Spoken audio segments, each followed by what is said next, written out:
Hello guys, welcome to DSN vibes.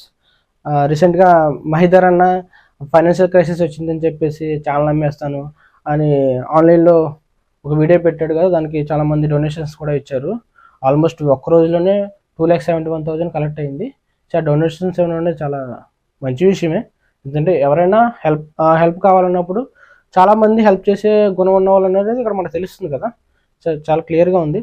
But ఇక్కడ ఏంటంటే కొంతమంది కొన్ని వర్షన్స్ అయితే వినిపిస్తున్నారు, చాలామంది ట్రోల్ చేస్తున్నటువంటి పరిస్థితి ఉంది. ఏంటో విషయం అంటే కొంతమంది ఏంటంటే ఇది ఆన్లైన్ స్కాము, ఎమోషనల్ బ్లాక్మెయిల్ చేస్తున్నాడు అన్నట్టుగా. అదే కొంతమంది ఏమో నువ్వు బిజినెస్ చేసుకుని ఆల్రెడీ నీకు యూట్యూబ్ ఛానల్లో చాలా అర్నింగ్స్ అయితే వస్తున్నాయి, మళ్ళీ బిజినెస్ చేసుకుని నీ డెవలప్మెంట్ కోసం నువ్వు చూసుకున్నావు తప్ప అది జనాలకి ఉపయోగపడేది ఏం కాదు కదా. సో నీ ఫైనాన్షియల్ క్రైసిస్ జనాలు ఎందుకు తీర్చాలన్నట్టు ఒక క్వశ్చన్ అయితే రైజ్ అయింది. అది కూడా ఇన్ కేస్ ఇప్పుడు నీకు బిజినెస్లో లాభాలు వస్తే కనుక జనాలకి ఏమైనా ఇస్తావా? చాలామంది హాస్పిటల్స్ దగ్గర అయితే చాలా ఇబ్బందులతో ఉంటారు, ప్రాణ పరిస్థితుల్లో ఉంటారు. బట్ వాళ్ళకి ఏంటంటే ఫైనాన్షియల్ క్రైసిస్ ఉంటాయి, వాళ్ళు మెరుగైన వైద్యం చేయించుకోలేరు.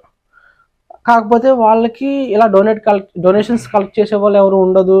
వాళ్ళకి కూడా ఒక మోటివేషన్ అంటూ ఉండదు, ఇలా సోషల్ మీడియా ద్వారా మనం డొనేషన్స్ కలెక్ట్ చేసుకోవచ్చు అని చెప్పేసి. ఇన్ కేస్ కలెక్ట్ చేయడానికి ప్రయత్నించినా సరే వాళ్ళకి అంత రీచ్ ఉండదు, చాలామందికి తెలియదు కదా ఇది. అయితే అటువంటి వాళ్ళకి ఏదైనా సోషల్ మీడియాలో ఇటువంటి పోస్టులు పెట్టినప్పుడు చాలామంది వీళ్ళకి డొనేట్ చేయాలా వద్దని ఆలోచిస్తారు, స్క్రోల్ చేసి పడేస్తారు, నిజమా ఫేక్ అని కూడా ఆలోచిస్తుంటారు. అటువంటి వాళ్ళకైతే చేయరు సాధారణంగా. బట్ ఒక యూట్యూబరు, అతనికి ఆన్లైన్ అర్నింగ్స్ ఉన్నాయి, ప్లస్ ఒక బిజినెస్ చేసుకుని జస్ట్ లాస్ వచ్చేసరికి డొనేట్ చేయడానికి మాత్రం ఇంతమంది వచ్చేసారు. కానీ అటువంటి హాస్పిటలైజేషన్లో ఉన్న వాళ్ళకి మాత్రం హెల్ప్ చేయడానికి మాత్రం చాలామంది రిగ్రెట్ చేస్తుంటారు. సో ఇటువంటి క్వశ్చన్స్ అయితే రైజ్ అవుతున్నాయి చాలామంది నుంచి. చాలామంది అయితే హెల్ప్ చేశారు, కొంతమంది అయితే ఇటువంటి వర్షన్స్ అయితే వినిపిస్తున్నారు. బట్ మనం ఏంటంటే కష్టాలు అనేది ఏ విధంగానే వస్తాయి అది చెప్పలేము. అది హాస్పిటల్ ద్వారానే రావచ్చు, లేదంటే బిజినెస్ ద్వారానే అవ్వచ్చు, ఏ విధంగానే రావచ్చు. బట్ ఏంటంటే మనం హెల్ప్ చేసే మైండ్ సెట్ మనలో ఉన్నప్పుడు చేయడమే, లేదంటే లేదు. బట్ మనం ట్రోల్ చేసుకోవడం వల్ల అయితే ఉపయోగం ఏమి ఉండదు. ఒకరికి మంచి జరుగుతుందంటే మనం కూడా కొంచెం హ్యాపీగానే ఫీల్ అవ్వాలి. సో ఈ హెల్ప్ పొందిన వాళ్ళు ప్రతి ఒక్కరు నెక్స్ట్ టైం వాళ్ళు కూడా హెల్ప్ చేయాలన్న థాట్ రావచ్చు. సో నా పర్సనల్ రిక్వెస్ట్ ఏంటంటే మహిధర్ అన్నకి, మహిధర్ అన్న నువ్వు ఎలాగో చాలామంది ద్వారా నువ్వు హెల్ప్ అయితే పొందవు. సో ఆల్మోస్ట్ 2,71,000 అనేది it's not a small thing, big amount. అది ఒక్క రోజులో కూడా అది మంచి పని. కాకపోతే అంటే నువ్వు కూడా నీ ద్వారా చాలామందికి హెల్ప్ చేసే విధంగా, అంటే డైరెక్ట్గా నువ్వు మనీ ఇవ్వాల్సిన అవసరం లేదు. సో చాలామంది ప్రాణాపాయ స్థితిలో హాస్పిటల్స్ దగ్గర ఉంటారు, వాళ్ళకి మెరుగైన వైద్యం కోసం. బట్ ఏంటంటే ఫైనాన్షియల్ క్రైసిస్ ఖచ్చితంగా ప్రతి ఒక్కరికి ఉంటాయి.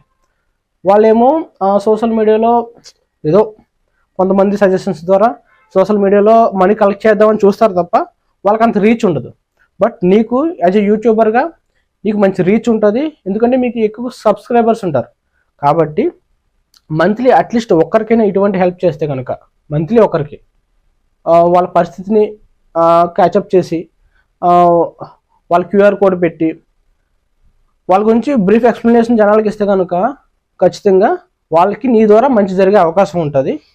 ఇటువంటివి చేస్తే ఖచ్చితంగా నువ్వు పొందిన హెల్ప్కి నీకు ఒక సాటిస్ఫాక్షన్ ఉంటుంది, నువ్వు 10 మందికి హెల్ప్ చేస్తున్నట్టుగా మంచి పేరు కూడా వస్తుంది అన్న. ఇది నా పర్సనల్ రిక్వెస్ట్. సో ఈ విషయం మీద మరి మీకేమనిపిస్తుందో కింద కమెంట్ రూపంలో తెలియజేయండి ఫ్రెండ్స్. Thank you.